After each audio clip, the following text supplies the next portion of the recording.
Hey, good day, everyone. I'm Patrick O'Rourke, and welcome to the First Nation Housing Committee or Community, Community webinar number 4. In case you missed number 1, 2, and 3, just head on over to the Housing Communities website and scroll down to the bottom, and you'll see the 3 great sessions that occurred in the last previous 3 weeks. Number 1 was fantastic with Jan Eeks and Andrew Cullum. They both did a great job talking about screw guns. I did learn quite a bit from there. In the second session, we had Andrew Cullum, and he came back again, and he talked about cellulose insulation, and that was a great learning one for me also. I don't have too much experience in the cellulose insulation, but they had some great videos on that.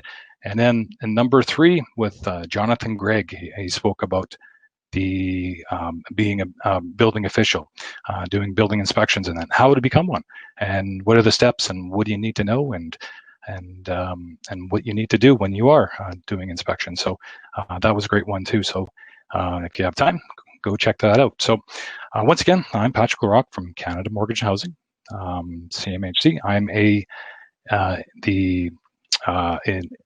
a specialist in Indigenous and Northern Housing Solutions out of the Thunder Bay area. I work with communities throughout and communities and organizations throughout Northwestern Ontario and the Ontario region itself too. I mostly in the Thunder Bay area, and I do have a few remote communities I work with. So let's get kind of a bit of the presentation. So what we're going to be talking about today is Section 95. Many of you already know about the program. You're familiar with it, but there's some of you that aren't too sure about it, or just want to learn a little bit more about Section 95, or even we've created a new application form. We call it the dynamic or the Excel dynamic application form. What it is it's two programs or two forms that were slammed into one. We used to have the application itself, which was a PDF. It was kind of a little bit user-friendly, did a few calculations, but not too many. And then there was it's called a costing model. Many communities didn't like to work with the costing model. It was a little complicated. It's just, there was a lot of numbers on there. So what we did is we smashed them together, and now we have one file itself, and it's an Excel spreadsheet, very easy to work with. There's drop-down menus, there's a bit of things you fill in, and a lot of calculations that are embedded within it. So before I get too far into that, just briefly like to talk about CMHC. So can we go head over to the PowerPoint presentation, Chris? Great, there we are. Okay, just get set up here.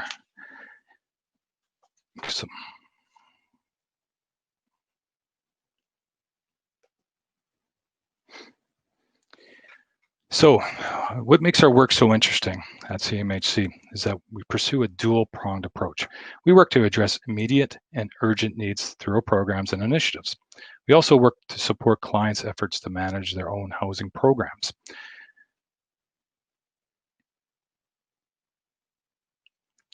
So what we do, we put our customer approach into action. We support the construction of new homes and the renovation of existing homes. We provide skills development funding to help First Nation acquire the tools, knowledge, skills, training, and resources to work toward self-sufficiency in housing.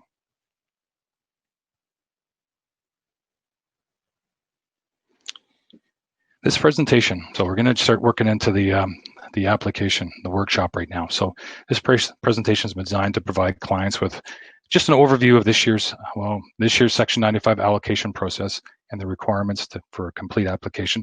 Many of your communities have already received their allocations. This is kind of a bit of a refresher, near the end, or, for some, it could be something that's totally new right now, what you're looking at and what you're seeing. So we have a variety of notes that, on the sign in there, the check in there, people saying good morning. There's a lot of different people from different jobs, and they're doing different things throughout Canada. So we're kind of covering the whole gamut of things. So there's some people that are, not familiar at all, and there's there's a few people that are quite familiar with our programs and with our Section 95 program. So this workshop will continue again next year. What we're planning to do after the expression of interest is out and the allocation starts going out next year. We will do another workshop. We did this. This workshop has been taken from the regions out in the west. They created it. They also delivered it nationally too. So there was quite a few people that attended them to see about this new Excel spreadsheet and how our process is with the Section 95. So okay, right.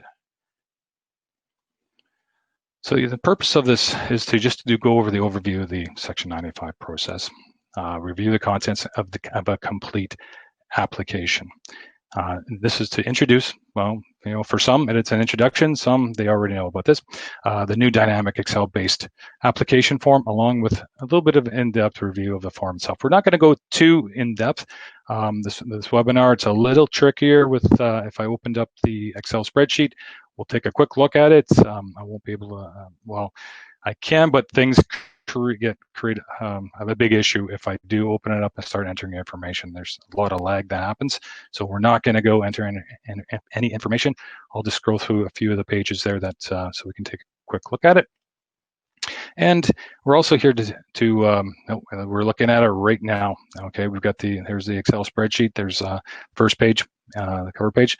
So we'll take a quick look at it again, Chris, in a few moments. We'll go back to the PowerPoint presentation. Thank you. That was quick. So Chris is my guy in the background. If you're wondering who I'm talking to when I say Chris, so Chris is in the background doing most of the controls here, so keeping me on point right now. So we're also going to do a quick overview of what the clients can expect with CMHC through the process, including anticipated timeframes. Okay.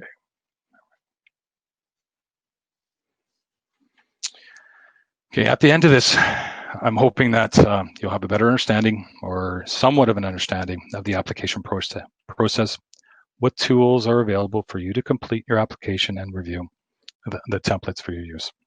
Okay, slow, but okay.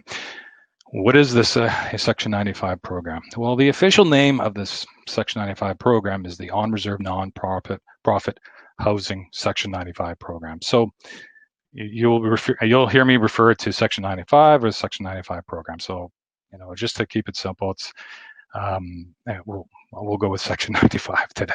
So this program is to help First Nation communities provide affordable rental housing in their communities. First Nations borrow funds from CMHC or an approved lender for the construction, acquisition, rehab, or conversion of existing housing. Excuse me.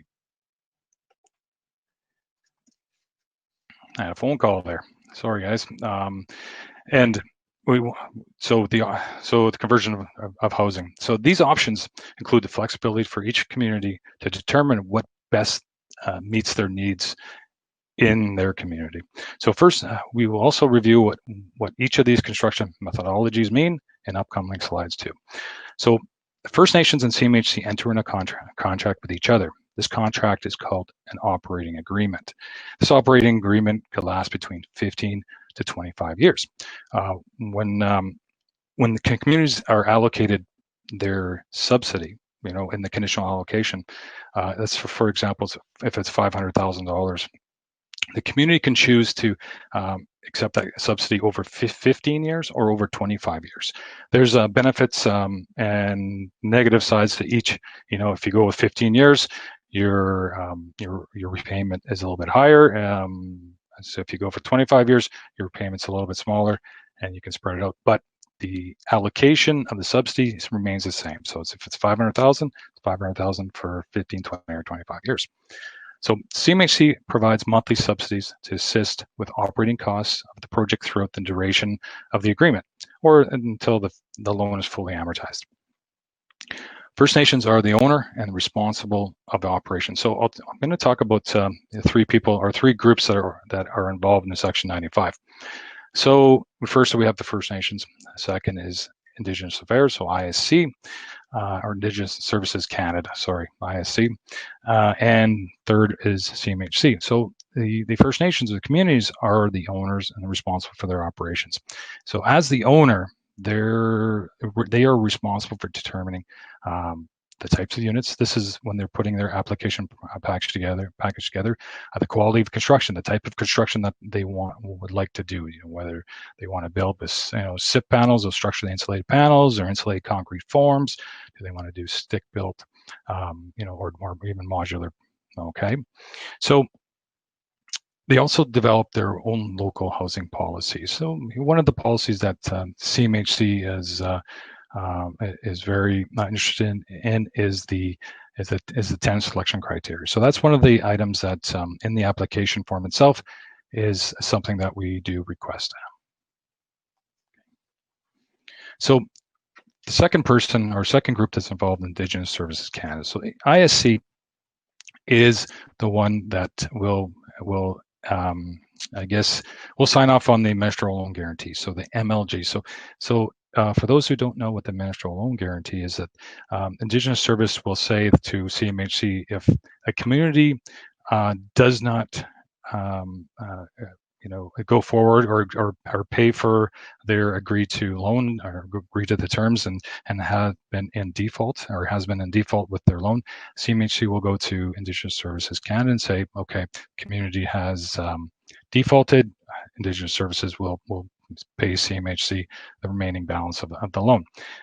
Not many communities have gone that, have defaulted, and there's been very few. I can probably count them in my hand. And our region, probably less, maybe two communities that I'm aware of in the last 17 years that I've been involved with CMHC. So it doesn't happen very, very often at all. But Indigenous Services, the MLG needs to be in place for CMHC to loan the money to the community. So Canada Mortgage Housing, we're the third party in this. So we deliver and administer the Section 95 program. We provide the allocations to First Nations. We enter an agreement with the First Nation community and provide the subsidy. And we are or can be the lender for the program. So when we're a lender, we're charging very minimal interest rates. We provide a break-even interest rates to the community. So for example, this year, if the community was to go to secure a project, finish a project this year, where interest rates are around 0.98% right now. So it's really low. But with the subsidy component, we try to get the subsidy to cover off those principal and interest payments, if we can. Sometimes you just can't. It doesn't work just the way the project works out. So right now, you know what? We're going to go to a poll there, Chris. And can you put up the first poll?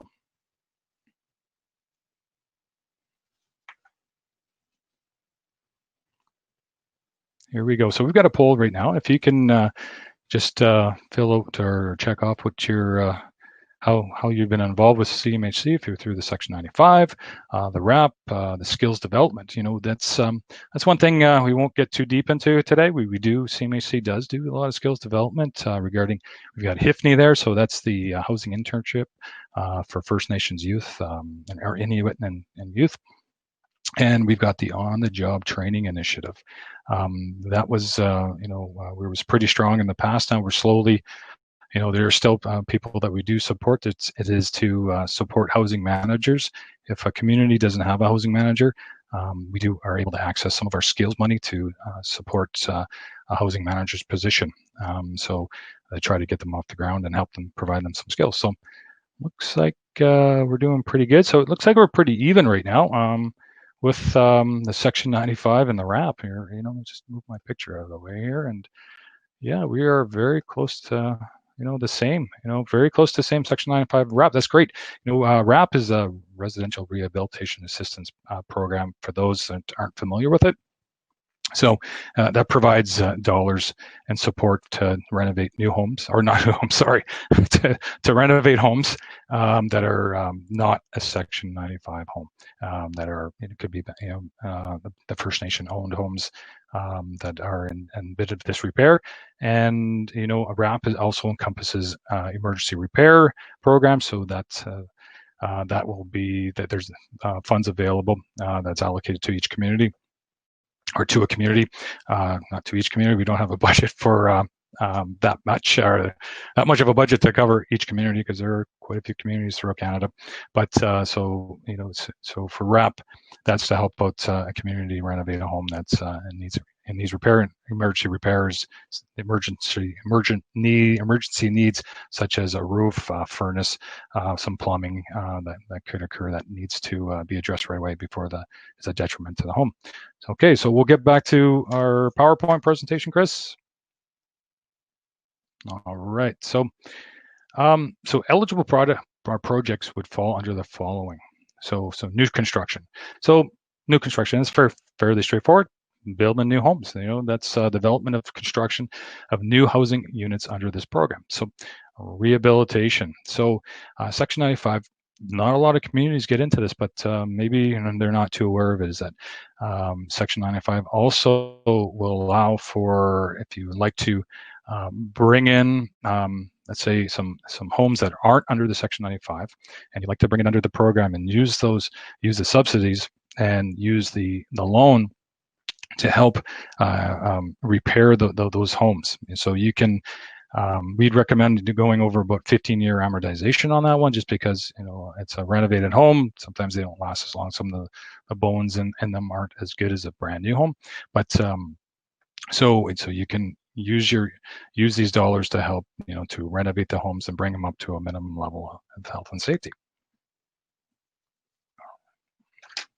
So conversion. So when we talk about conversion, there's a few things too. So if you have let's say a single family home and you want to convert it into a duplex, so let's say you've got 3 bedrooms upstairs and you can create maybe another suite downstairs.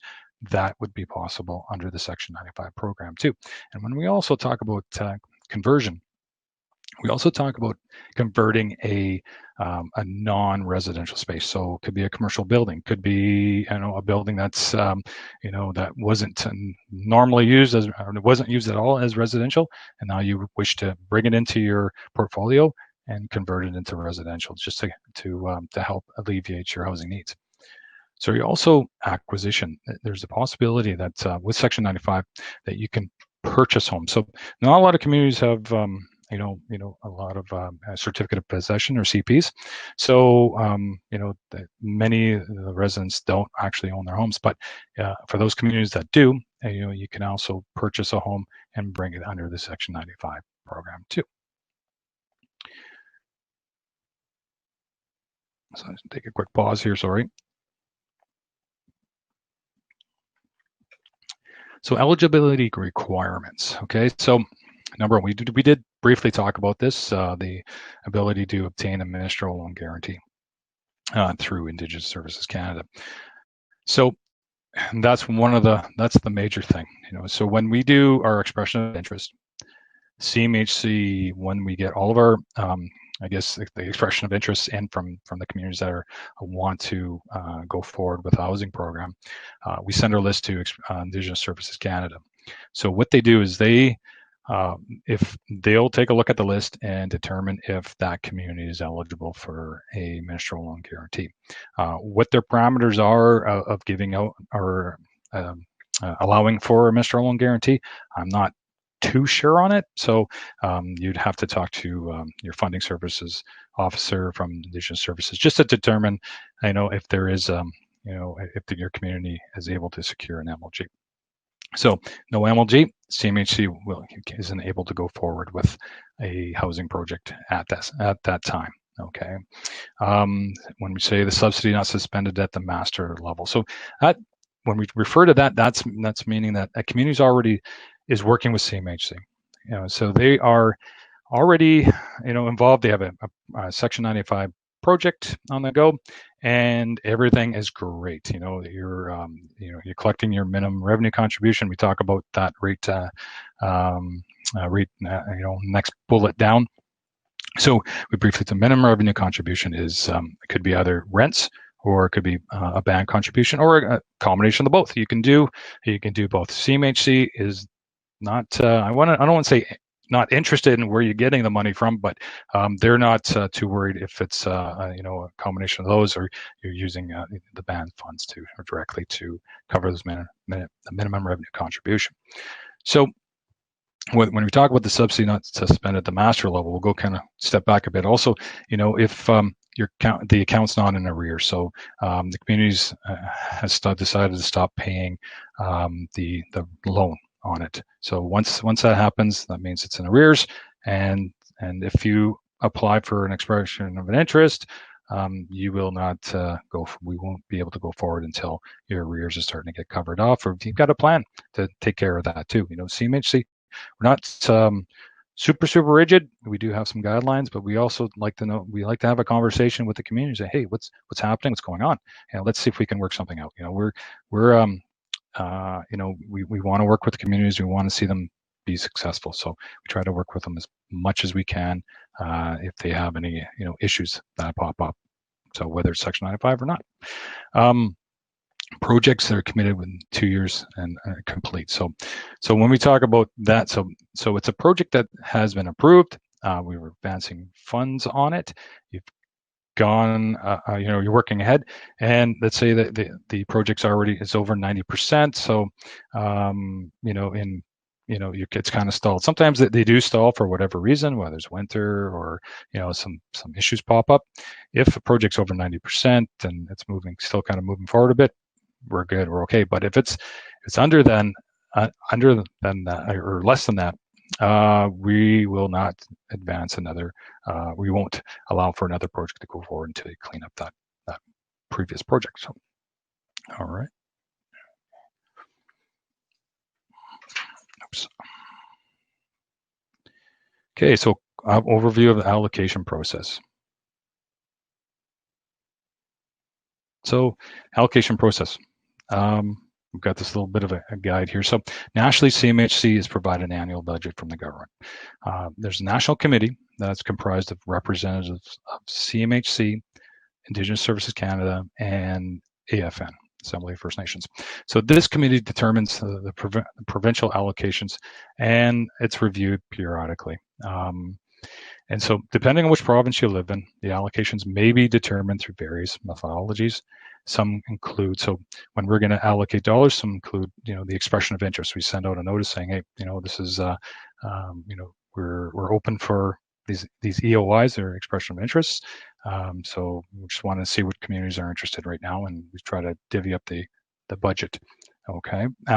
Next would be, there's also regions where they're in partnership with tribal councils. So the recommendations from the tribal councils.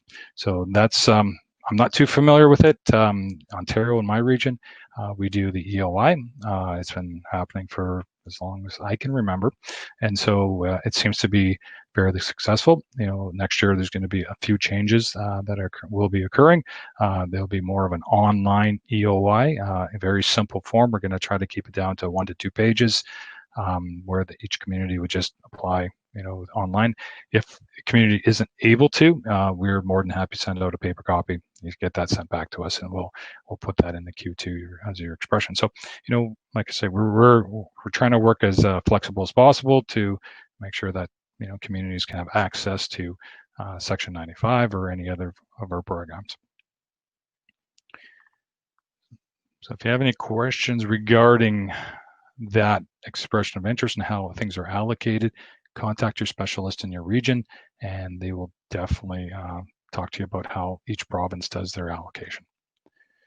So once a provincial allocation is determined, CMHC provides those allocation letters.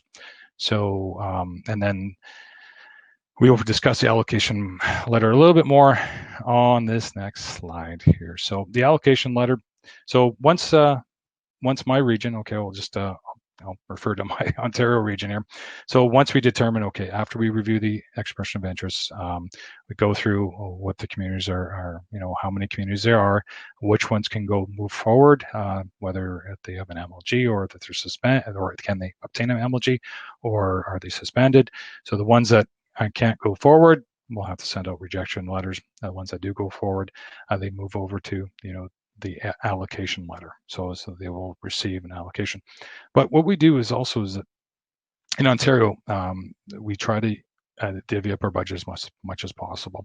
What was agreed to in the past is quite a few years ago is I guess with our partners such as AFN, also with with NAN 2 and Treaty 3. I think that there was discussions in Ontario to decide what the remote communities or northern Ontario and southern Ontario would be divvied up a little bit, because the cost, what we do is a 60-40 split. So 60% of our budget would go into the north, 40% would be in the south. Main reason for that is because the costs for northern communities is so much higher. Whether there's a lot of factors that occur. Like many of you already know, you've got transportation costs. You've got trying to get up qualified people to get to the communities. You got to pay for flights. You got to pay for there's meals. There's a lot of extra costs that are built into that. But one of the main things is the transportation. That transportation could really push a project into some pretty big numbers right now. So here we go. Okay. So right now, okay, the allocation letters. This is kind of have been sent out for this year for the 2021. It's a little bit of a tongue twister there, but have been sent out. So if the communities, if you received an allocation, if you have any questions about the allocation, go contact your specialist. Your specialist is very familiar with the program and knows your community quite well, and knows this allocation process quite well. And if you're kind of wondering, okay, where'd you get these numbers from? Where did you come up with my allocation that was sent to me? So what we normally do is we start off with a base number. This is Ontario. Sorry, we start off with a base cost to build a home, and then we apply for a remoteness factor, so a geographic factor. That's our geo factor that's given to us by Indigenous Services Canada. So we realize that it doesn't cost the same to build in Southern Ontario as it is in the north. So we apply the geo factors on that, and that's where we start able to divvy up that pot. And we try to distribute the amount of units evenly to all those communities that have applied. And for example, this year there's only there was about 40 communities that were eligible, and 2 were on the waiting list. So in Ontario, so that seemed to work out pretty good. Except what we're going to do is push the other 2 in the waiting list. Next year we'll give them priority for next year. So in the conditional allocation letter, there'll be the lifetime subsidy. It highlights what the subsidy is and what you're allocated for this year. Indicate how a projected number of homes that CMHC was hoping for. Sometimes communities are able not to don't wish to build, for example, 4 homes. They'd like to build 3 homes, but sometimes some communities can use that allocation and able to build more than we were expecting. Maybe they're planning on building a triplex or some row housing, which incurs some cost savings, so they're able to build more. So, and that's fantastic. That's really good too. So either way. So, and in this application letter indicates the application deadlines.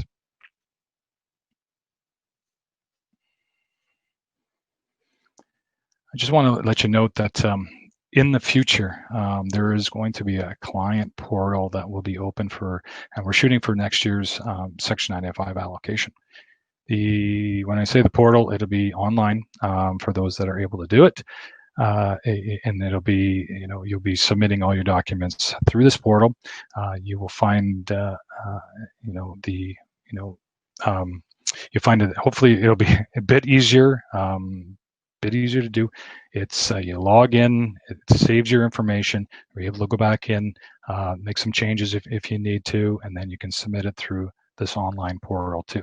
So it seems to work really well. You know, you can if you have other people working in your in your organization, your community, you can also share the password, and they can work on it too. So it seems to be we're hoping that it works well with communities, but those communities that can't access it, that have poor internet quality, things that just doesn't work well, or they're just not able to, we still will have the paper-based or Excel spreadsheet that we have here too.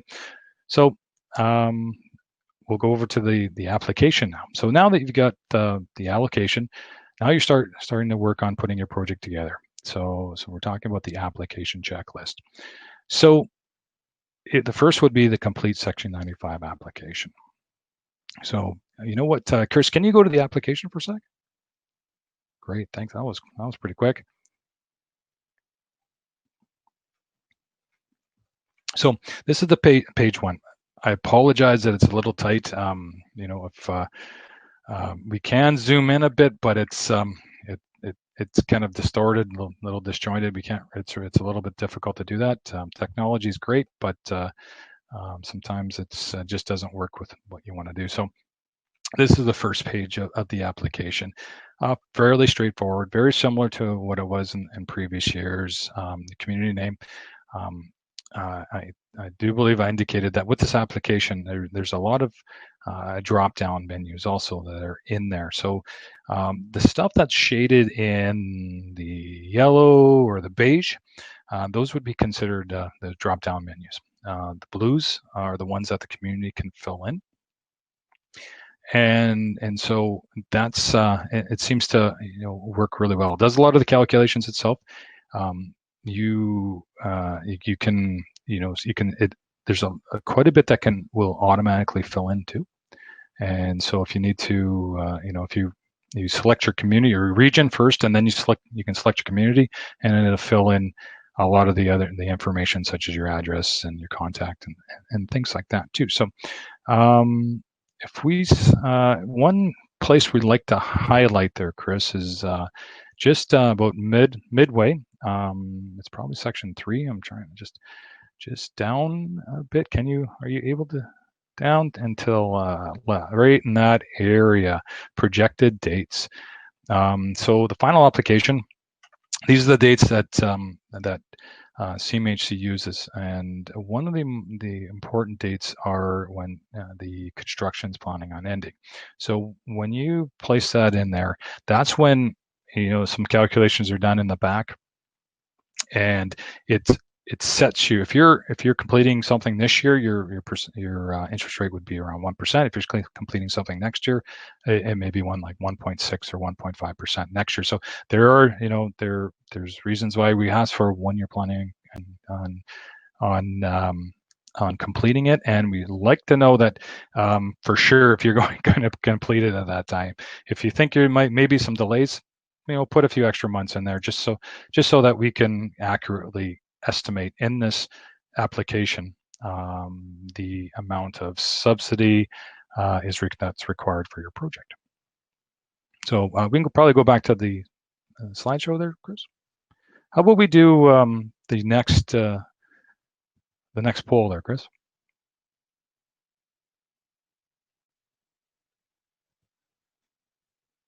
So what we're asking here is, what are your priorities regarding housing? Is there families, elders, small units for singles? I know that there's a lot of communities have been asking about that too, and multi-family projects. Or do you want to do triplexes or duplexes and things like that? So, well, we got a pretty good mixture there. Multi-family projects, yeah, that looks doing pretty good.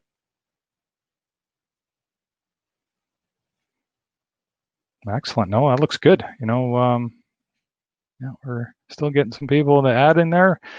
Okay, yeah, it's looks like it's fairly even between. Okay, we can probably lock that. Thanks, Chris. Yeah, it looks like it's fairly even between the multifamily projects and families, which is really important. And singles is a little bit halfway through, and then there's elders too. Definitely absolute need for elders. I know that a lot of communities do have elder space, which is fantastic. But no, great, excellent. Thanks. We can probably go back to the slide now. Okay. So with this slide here, so we're also talking. They're also the band council resolution. So we're going. This is the checklist that for the first stage of the review. So these are the items that you would send to your specialist. So your specialist would take a quick look at it and see if everything's fairly complete and things are looking really well. So the BCR, the band council resolution, in the allocation package or conditional allocation package, you will also get a just a kind of a template of the BCR. So in the BCR there, it does, it's got some, some points that CMHC would like to see, but we'll probably get a little further in on that a little bit later, but also building plans too. So building plans, for the first stage, you don't need, signed off, engineered, stamped drawings, but you need a set of plans that we can determine square footage, how many unit or how many beds there are. And so that's important. But if you do have those complete set of plans, submit them. It's they will need to be submitted at one time. So submit them when you can. So those are the first three items. So we've streamlined the process. Before there was some other additional information that we needed, but this seems to be the minimum just to get moving along, to start getting your project reviewed through CMHC. Okay, we'll go to the next page there, Chris. Oh, sorry. I can do that. I forgot, sorry. Okay, so the complete application form. We did briefly talk about it. So we tried to streamline that new Excel application form as best as we can to make it as easy as possible, to make it more efficient for the communities and much easier to understand. So it contains similar information as last year. We reduced the amount of data for the communities that they need to enter and the calculations. It's a fairly straightforward Excel format. There's the odd, we're still working on a couple little issues, but nothing major. It does all the auto populating.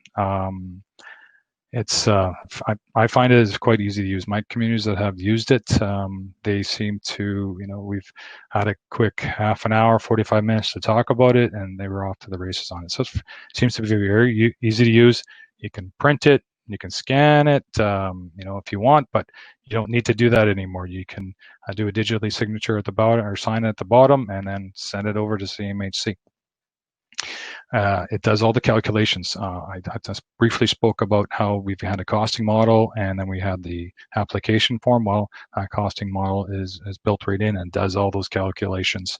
And you can, as a community, can run different scenarios to see how it affects the lifetime cost. So did you want to increase your minimum revenue contribution? Did you want to increase your admin costs or your operational costs?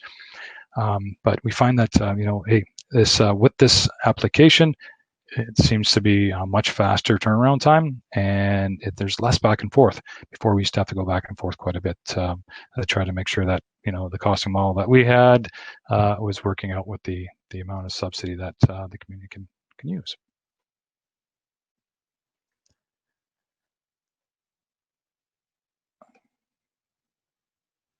So yeah, we've talked about the application form. I don't really need to go through too much of this. It's just it talks about the the applicant name, the locations, its contract type, all the information that has been in the past. So there's really no changes to that. So it seems to work out really well. So this is the application that we use is just to determine the viability of your project. And there's some automatic things that happen in the background too, or in that pop up especially with minimum revenue contribution, it'll pop up in your region what your minimum revenue contribution is, and you can either meet it or exceed it. Can't go below it though. So here we go with the calculation. Some people not too sure about the calculation regarding the lifetime subsidy. So what it is, in a bit of a nutshell, is the operating expenses minus the revenue or minimum revenue contribution equals the subsidy. So operating expenses, when we talk about operating expenses, so we talk about principal and interest of the loan, admin costs, maintenance costs, insurance, and those insurance costs.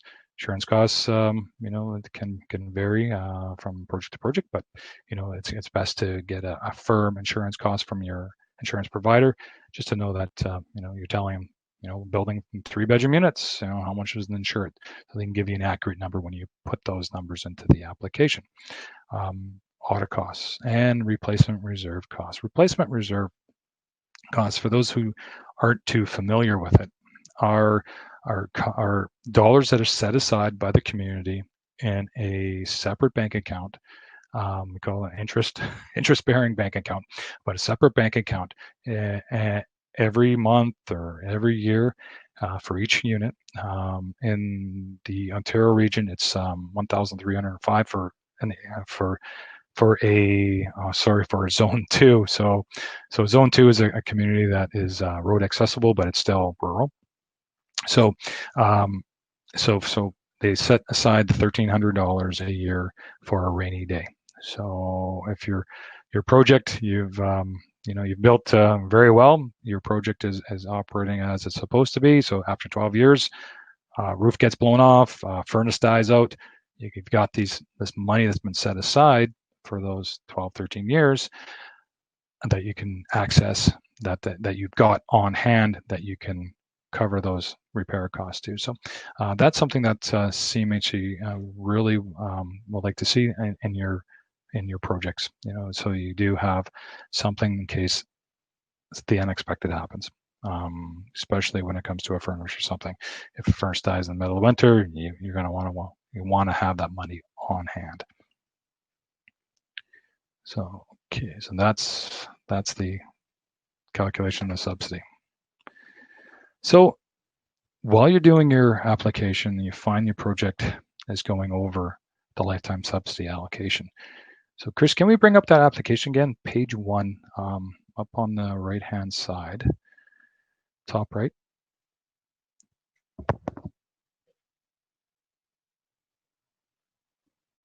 Yeah, pretty close. Can you move over a little? There, right there. So this is where the calculations is. So once you get your, what your subsidy is at the beginning with your allocation letter, you place your amount of subsidy in at the top, and then when you're working through the application, this does the calculation itself, and so it will show you in the pink there if you are over or under your allocation. So if you're seeing that there's if you got a lot of extra allocation, well, maybe you can decrease some of your admin costs, or decrease some of those costs that to operate your project. If you're looking, or if you can, maybe you put a lot of equity in, you can decrease your equity in your project. So that calculation there is great. It's a great visual. You can see instantaneously what your effects are when you make changes to the application. And it usually stays up on it's frozen in the first few lines, so you can see, you don't have to keep scrolling up and down. So if your project's gonna, okay, we'll go back to the presentation. So if you find your project's going over the lifetime subsidy allocation, here's some strategies that I kind of briefly talked about it, but to try to come within the approved allocation budget. There's basically 3 things that you can do. You can, decrease the expenses, increase revenues, or you can do a combination of both. So that will affect your subsidy. So that will allow, balance out that that subsidy. Or if you're finding that your allocation, you're over your allocation, the community will have to, and you can't do those three things, you may have to add some extra, First Nation equity. So that's something we try not to do. We try to get it balanced out as best as we can. But and right now we're finding that some of the costs due to the costs are super expensive with some for material this year. Whether everyone seems to be doing stuff around their homes. There's a building boom in the States. And I was just at Home Depot the other day and I saw a sheet of asphenite. It was going for $30. Last year or 2 years ago, I bought one for $12. So those costs are being pushed onto the communities right now, into those people who are building homes, or building anything, fences and that. So it's getting it's pretty tough. So we're trying to work with the allocation we have. We have asked for additional funds to help, subsidy. We haven't got a response, but we're trying to do the best we can to help out the communities where possible. Okay, you could, when you're decreasing, when I talk about decreasing expenses, we spoke about adding equity, decrease construction costs, or you can also decrease the amortization. In some applications, if you go from 25 years to 15 years, there is a bit of an extra buffer there. It decreased the loan costs, and so you're able to, the amortize or the subsidy amount. There's a little bit more that pops up in the subsidy amount. So that's something that's a little different per each community, but you'd have to, when you're working through your application, you'd have to take a look at that.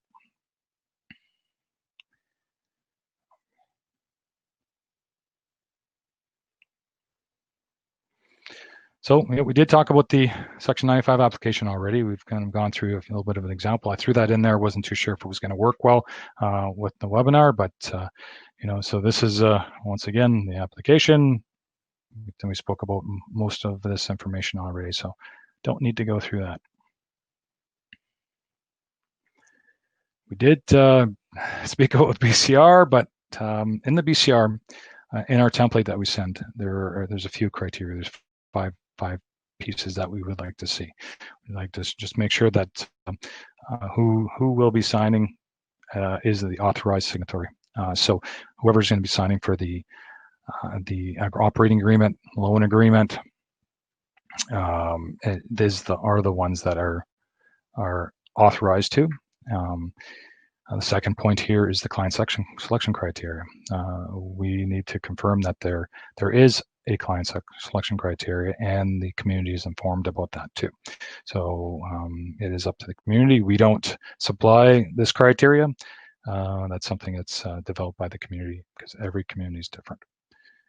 The third point in the BCR would be the cost overruns are a responsibility of the community. So once our loan is finalized, as we've signed the loan agreements, we cannot go back and reopen the loan agreement regarding trying to give extra funds to the community. Fourth point would be the lender confirmation. So it just confirms that if you're using CMHC or another lender that you've worked with in the past, maybe, or want to develop a new relationship with. If you do go with, I just want to note that if you do go with a different lender, their interest rates may not be the same as CMHC's. So the community will have to cover the difference between CMHC's interest rate and the new lender's interest rate. So if there's a 1 or 2% difference, that cost has to be covered by the community. Okay, and accountable advance.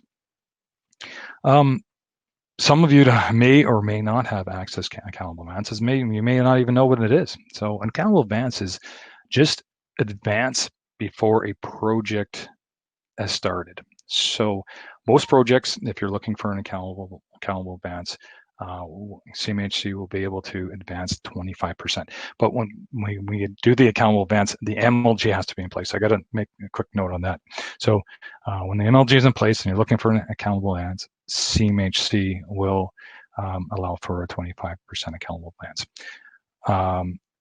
But in certain circumstances, such as a remote community that needs to purchase materials, needs to get it shipped up on a winter road, we can go to 50%. In some special cases, we have gone up to 75%, but it doesn't happen very often. That's a very extreme case, but and there is a possibility that an accountable advance can be done, up to 50%, for those remote communities. But normally it's around 25% to cover those costs to purchase material or to secure maybe a down payment with a contractor, if that's part of your agreement that you've made. So that's the accountable advance. So if a community is looking for an accountable advance, you'd indicate that on the BCR.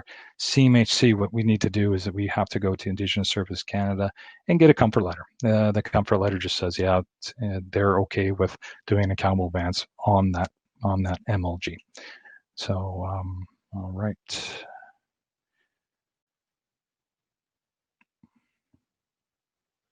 So building plans. Fairly straightforward building plans.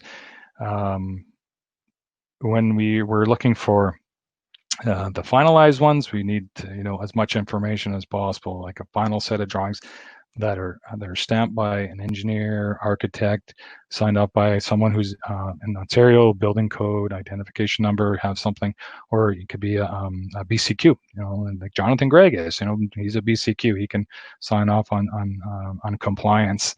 And so that's something that CMHC is looking for. But to do the first stage, you don't need all the details. You don't need it just to be signed off, but we need a set of plans that we can look at, maybe look at the measurements, make sure everything, the size is what it is, and the amount of units there. So submitting a foundation and the elevation plans are great.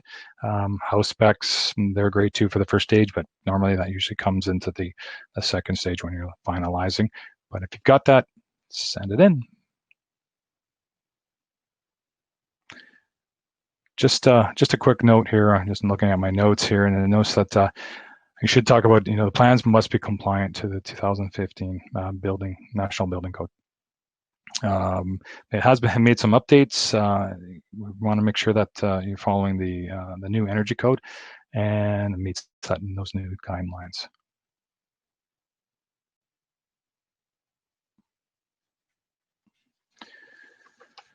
All right.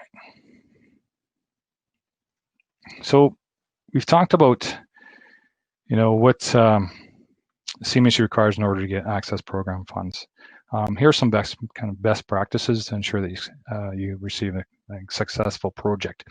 These are things you should be considering for your project and your assets to make sure that they come in on budget and timeframes. Contracts. Those contracts that you work with those organizations or I guess any other businesses or contractors, review them, negotiate with them. If things don't look right, make sure you get a drawing that works for your community. A house that meets your needs. Just to make sure that you get what your community needs and wants. A construction schedule, is it realistic?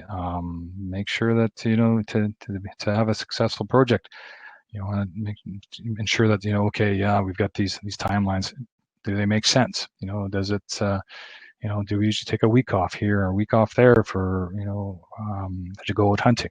Maybe we should adopt our timelines, and we should make those changes just to ensure that, everyone understands that this is what we're planning on doing.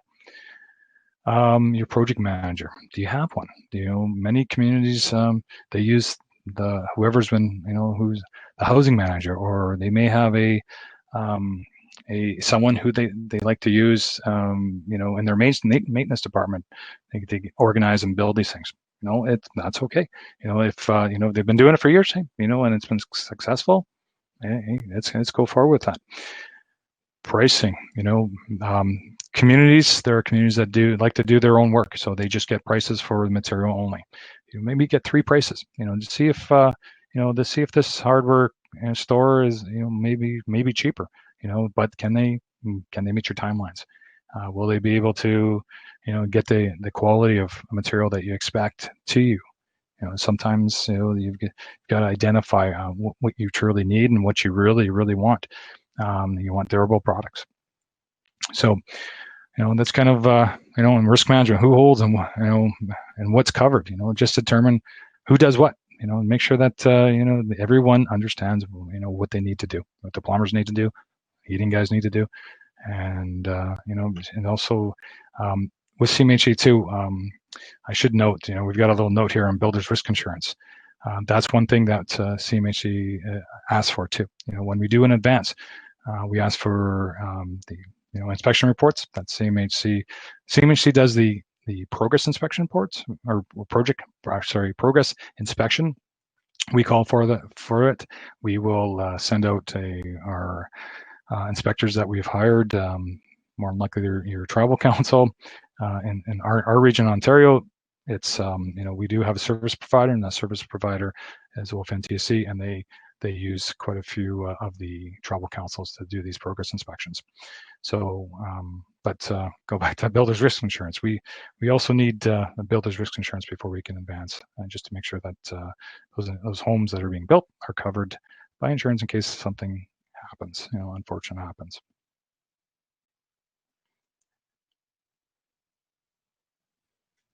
Quick little flow chart here. I won't discuss too much on this. It's just and kind of a few of the next steps here. When you're looking at when you get your allocation letter, it's you determine your. Quite often, communities already have determined where they want to build and what they would like to build, but but some do wait till, hey, we get the allocation letter. Now we need to determine how what kind of houses we're going to build, where we're going to build them, and so. That kind of slows the process down a little bit. I'd recommend, if you're applying for an expression of interest, get those few of those details done. Maybe get some prices. Determine what you really want to build. Talk to the community. You may still need to do a few community meetings to say, hey, what do we need? What do you want to see? So. And next step would be determine what you're planning on building. Are you going to build modular? Are you planning on building stick frame? Do you use SIPs? Different things. Start working on getting some quotes and tenders. So, I'm not going to go through this entire thing here. So this process is kind of a typical thing, but we will go through the next just couple. But so once you get your quotes and tender, and then you can start working on your application form, CMHC Section 95 application. You get that fixed up. You send it to CMHC. We work on the commitment documents, and we send them back to the community for signature. And then the community will flip them back to CMHC, and we send them off. We sign them, send them off to the ISC to ensure that the MLG is being, to help out the MLG because they require that. And then once that gets signed off and all the loan documents get signed off, that's when you can start construction. You can start construction before the MLG is in place, but that is kind of a concern if the MLG is delayed. There's a possibility, there's a huge risk on that. If the MLG gets delayed for whatever reason, what I've seen in the past, that if an MLG does get delayed, it's because of the community hasn't submitted the reports that are required by Indigenous Services Canada. And it could, some reports are pretty simple, straightforward. Within 2 weeks it could be cleared up. Sometimes reports could be months. And so if you've started a project and you can't get dollars for months down the road, the community, if they don't have the funds, you may have to go to a bank to try to pay for your suppliers, pay for those people that you've hired to build that house. So, that's one thing that, just please note, you can build, but there's a risk involved if you don't have the MLG in place. Okay, so,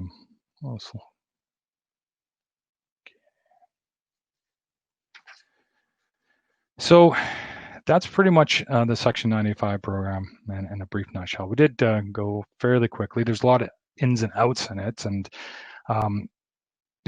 especially let's say the MLG.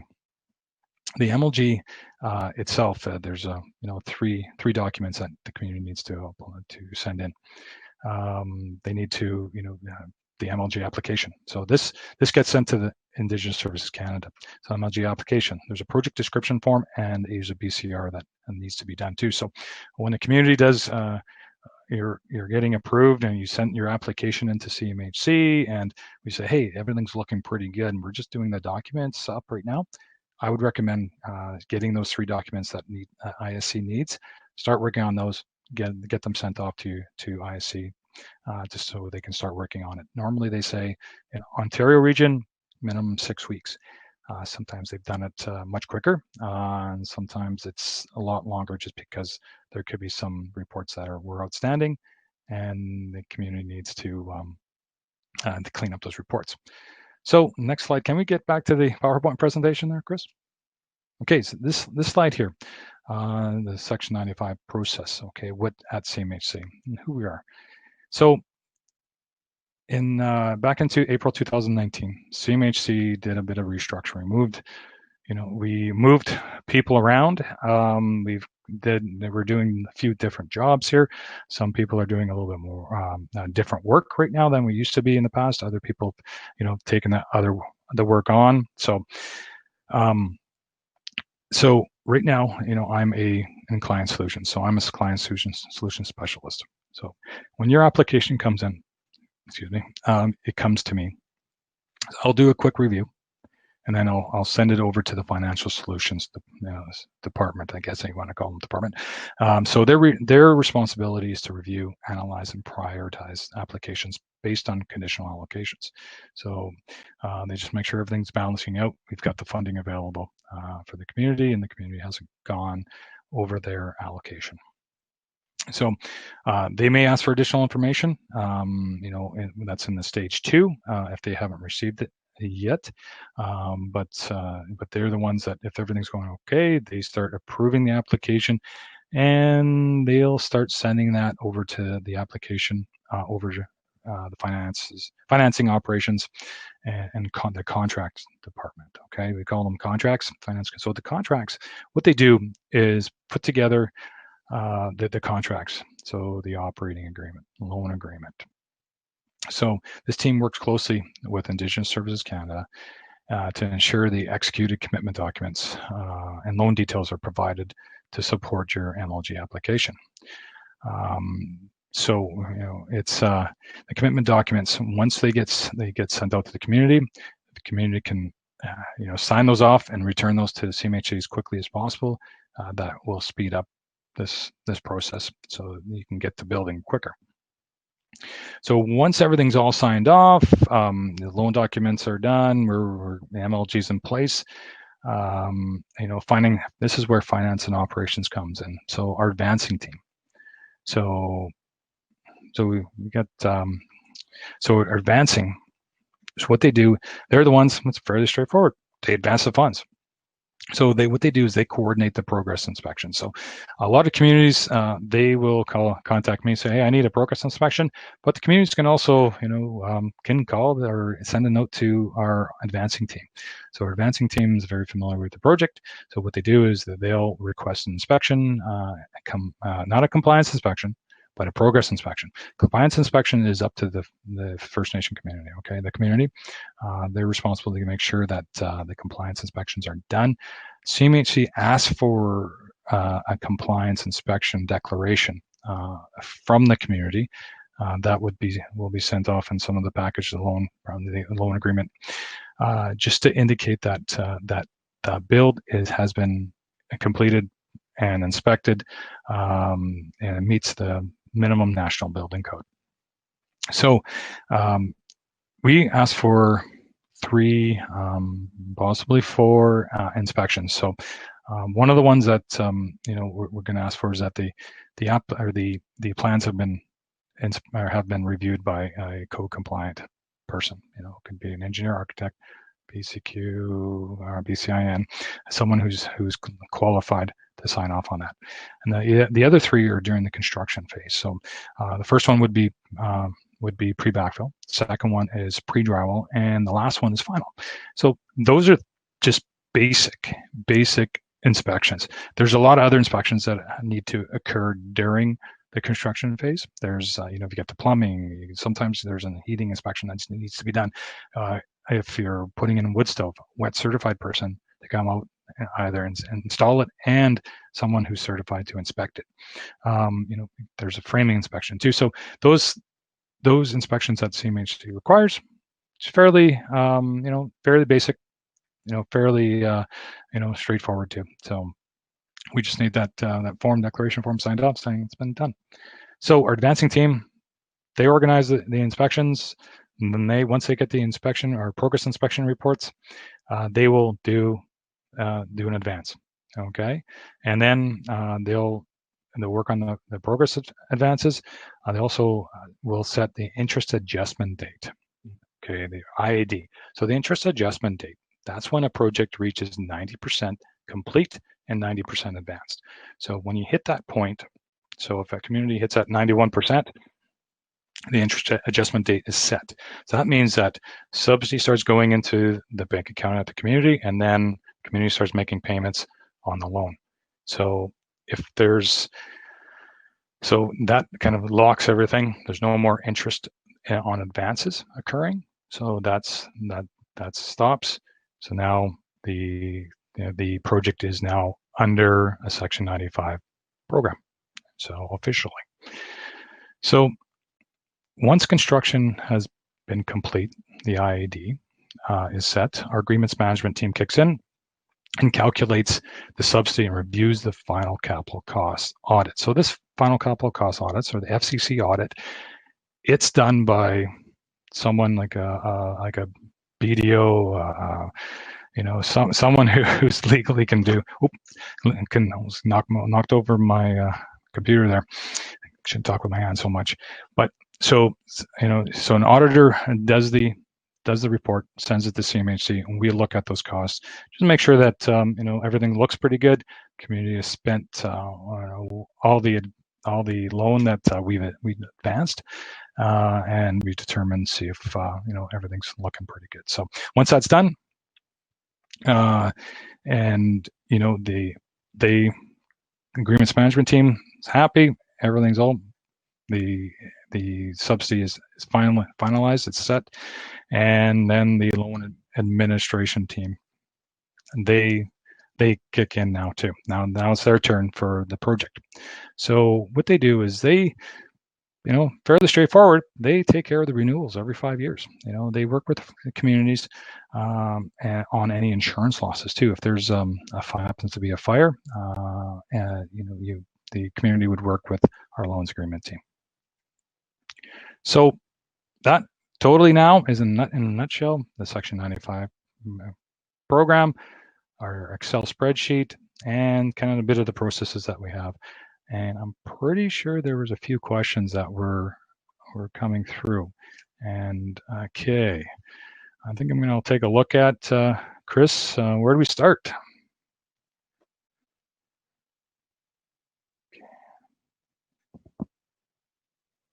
Okay, well, it's a speaker question. We said good day, good morning. Okay, I think everything else is looking pretty good. I don't think there's too many questions. Is there any questions that people have? You can do in the chat box, or I think Chris can open up your mic if you would like to open up your mic.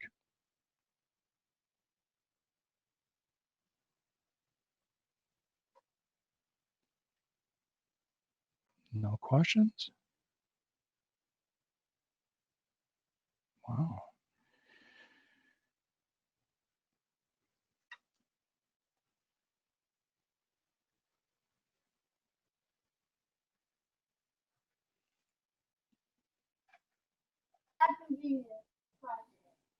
Hey, good morning. Hey, good morning. Well, good afternoon. It's 12:08. I don't know about you. It is 12:08. Yeah. There's no chat box here. There's one to the. Isn't there one to the right? No, it's housing. Now it's on. Oh, okay. Is there a question or anything that you want, since you've got the mic? Here is at you're in Ontario, eh? And I guess Francois Sabazo would be for Quebec. Yeah, there's Francois. Francois there. There's a couple more. I'm just trying to remember their names. But which community are you in? Waswanipi. Shawanape? Okay. You know what? If you send me an email, I think the organizers can probably send a. Here, since you're here, I'll give you. It's PLAROCQU@cmhc.ca. There's no E at the end? No. I guess I couldn't afford that one. At CMHC? Yes. .ca? .ca. Yep. All right, thanks. Hey, no problem. Yeah, just send me a note, and I'll get. I'll make sure that the specialist that takes care of your community gets a hold of you. All right, thank you. You're welcome.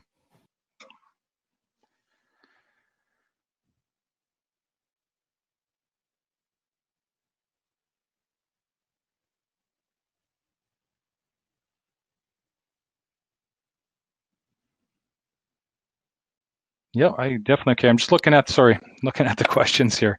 We've got someone. Hello.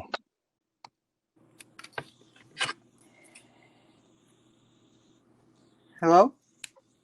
Hello. Hello. Hi, I can hear you. You can hear me? Yes, I can hear you. Very Okay, clear. is it possible you can email me this presentation? Absolutely, we can get that. I can get the information, and we can send that off to you. Okay, my email address is vidabaxter@gmail.com. Oh yeah.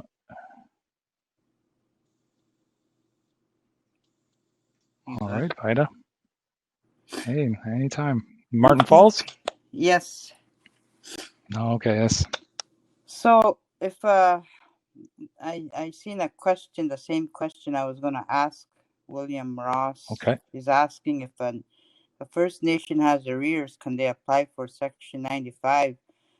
Because the problem Martin Falls is having right now is audit, and we get suspended on our subsidy, and I applied for that EOI. Yep. And we're not eligible because of some defaults, and so I'm just gotta talk to Ishida about that. Ishida, yeah, your specialist there is Ishida.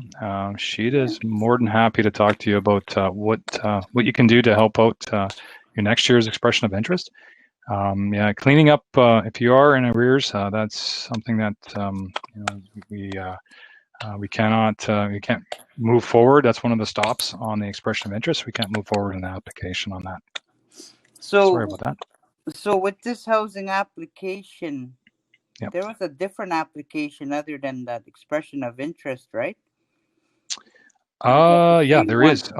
So the expression of interest shows up first, and then if you're successful, it moves over to this next application that we're showing here.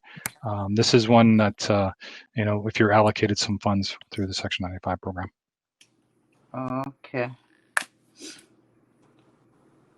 All right. That's all my questions. Okay. Well, I appreciate your questions, everybody. Hey, you're welcome. Thanks, Vida. Hey, good afternoon. Hi, this is Harry Miller. Can you hear me? I can hear you loud and clear, Harry. I'm calling from the Dakota Ojibwe Tribal Council. Okay, great. Manitoba. Yep. The question is, it looks to me, as you described the Section 95 process, which is an agreement between the band and Central Mortgage and Housing, Canada Mortgage and Housing, there's nothing to keep the band from turning the house over to the householder, is there? At the end of the 25 years, they hear the keys, it's yours? No, yeah, it's the communities, and they choose to do with what they want with the home. It's the community's home. They may want to set up a some policy saying, okay, after 25 years, we're going to turn this over.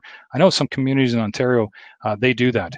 They say if if a person who's living in the home and they've living in there 15, 10, 20, 25 years, and they've been paying them that revenue, the minimum revenue or the rents for those years. They say, give us $1, we'll turn over the keys. You've got a certificate of occupancy. Wow, fabulous. Thank you for clarifying that. Okay. You're welcome. Anytime. And I used to work at a tribal council too. I worked at Matawa Tribal Council for about 8 years before I came to CMHC.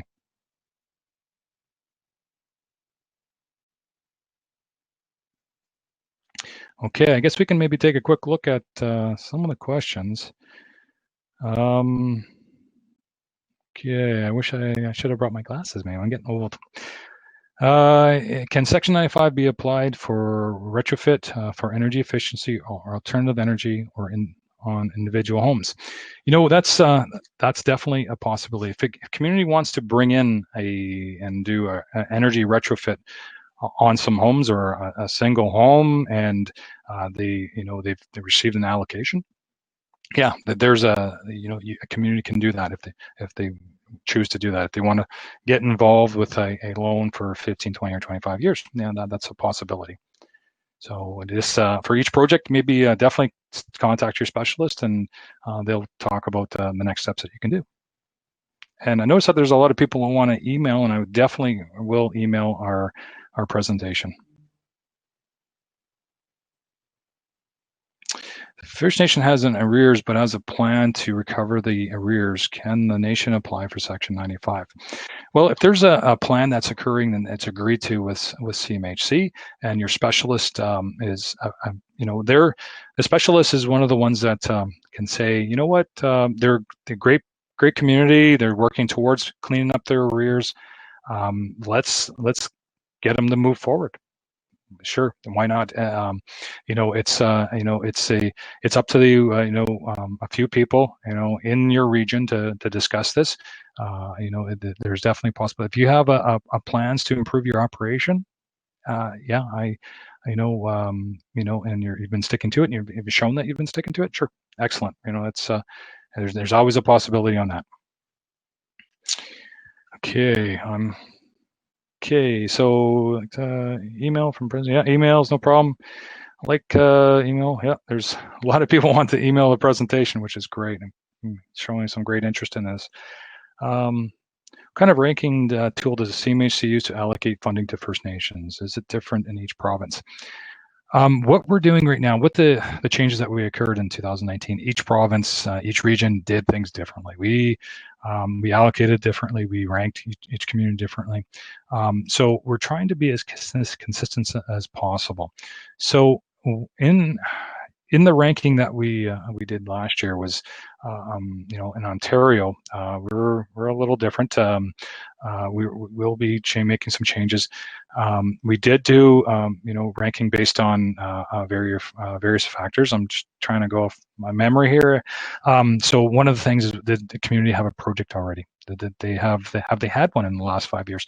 If you haven't had a project ever, or you haven't had one in the last 5 years, you'd rank a bit higher.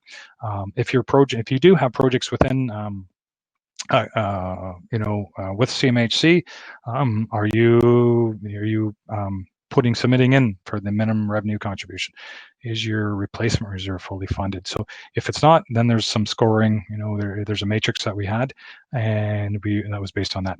So there will be some changes that will be occurring next year. We may not go the same way on that. We're in discussions with organizations and groups, and so we don't like to make changes without notifying other communities or stakeholders or people that we work with, like NAN in our area, and AFN. That when we make especially for expression of interest, we want to make sure that we're transparent as possible. There's also 2 items that we ask for in our scoring from Indigenous Services Canada. It's the one is the housing density. What's the housing density in the community? And the second one is the is the quality of the houses. Is there a lot of houses that are in disrepair, or are the houses, so it's a point system also, and that we've used in Ontario, and it's we use it as if the houses are in great shape, you won't I hate to say you're not penalized, but you get a little bit scored a little bit lower. If they're and there's more of a need in that community, you will score a little bit higher too on that. So, but that not a huge factor, but that's playing in part with the scoring. Okay, I'm trying to keep track of all these questions. I don't want to. Can we use Section 95 to address mold in many houses? Yeah, that's something. If you have, okay, I just want to make sure that I'm reading the question right here. Maybe, okay, mold in house. If it's a abandoned home that's not under Section 95, and you want to bring that into the Section 95 program and use those dollars, you can remediate mold. But first off, you need to find the problem. What's causing the problem? Is it we've got moisture leaks? Is it poor air movement? The HRV is not. There is no HRV. Some of those homes don't have an HRV. Is the HRV poorly balanced? Is it's not functioning, non-existent? Are there fans? The bath fans are they being used? Are they? I know that a lot of people don't like using those loud bath fans. Maybe the bath fans need to be replaced. Is there other issues? Is there holes in the in the structure? Is there when I say holes, I mean by vapor barriers or issues with vapor barrier, or is there the air barrier? Is there penetrations in that causing a lot of moisture to come through into the wall cavities of the house, causing, is it the type of material that's being used? Is it just not, originally built, was the house, was it down low? Is it in a low area? Or the materials, are they just not in the right place for that type of spot? So, so in a nutshell, if you want to bring in the house into the Section 95 and there's issues such as that, you can use those dollars to fix up the house, so to prevent the mold from reoccurring.